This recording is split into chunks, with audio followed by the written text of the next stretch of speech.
Hi guys and welcome back. So today I'm going to be showing you how to make a Nutella and pumpkin bread and butter pudding. Let's begin. So for this recipe I'm using these Nutella pumpkin rolls that I made in another recipe, but feel free to use just some normal brioche bread if that's what you can get your hands on.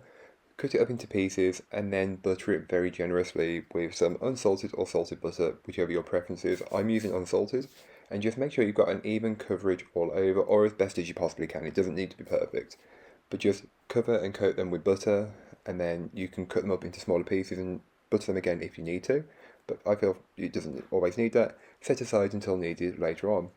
Then into a large mixing bowl you can make the kind of custardy mix that we'll use to coat the bread in. So take a bowl, add in your sugar, eggs, milk, light brown sugar, followed by the cream, and then you can go ahead and add in the pumpkin. The pumpkin makes this recipe so much more tender, and believe me, it really does work. Don't forget to add in your vanilla extract, it really works as a base flavour, your spices, followed by some Nutella or some chocolate hazelnut spread, whichever you have to hand or available. Then whisk this all together until it's fully smooth. It won't take very long, but make sure there's no lumps and everything is fully incorporated. This smells good already, and it'll taste even better once it's combined with everything else. Once your mixture is fully combined, you can then go ahead and add in the pieces of bread which you buttered earlier on. Make sure they're small cubes and then just coat them in the mixture, submersing them under the mixture just to ensure that they're all getting that, they're soaking all of that goodness in. And believe me, the longer you can soak it, the better. So I normally leave it for around 10 minutes. Butter a 9 by 13 inch tin or tray very generously with some butter, salted or unsalted, the choice is yours. Then onto the base, sprinkle over a generous amount of roughly chopped dark chocolate, followed by some chopped hazelnuts. Feel free to use whole hazelnuts, but I prefer chopped. And if you want to roast them, feel free to roast them beforehand. Then you can go ahead and spoon the bread mixture from the liquid. You'll understand why. You want to put the bread mixture in first, and then just spread and level that out as best as you possibly can. That's just the way it works best. So just take your time, ensuring that you get even coverage all over the pan. Although this can be done later on, I prefer to do it now, it just saves you in the long run.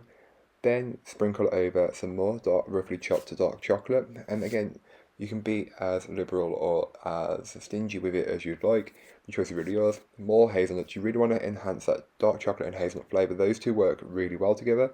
Then pour over the liquid mix, ensuring that you don't get any over the side or on your counter. That's just a waste. So pour it over and just let it sit for a second.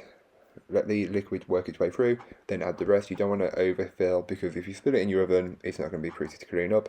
Cover with cling film and leave somewhere for around 45 minutes to an hour just so everything soaks up. So after an hour, you can remove the cling film from on top of the bread and butter pudding, sprinkle over yet more dark chocolate and hazelnut, then place into the oven and bake it up. All that information will be left in the blog post, which will be linked down below, so don't forget to check it out if you are interested.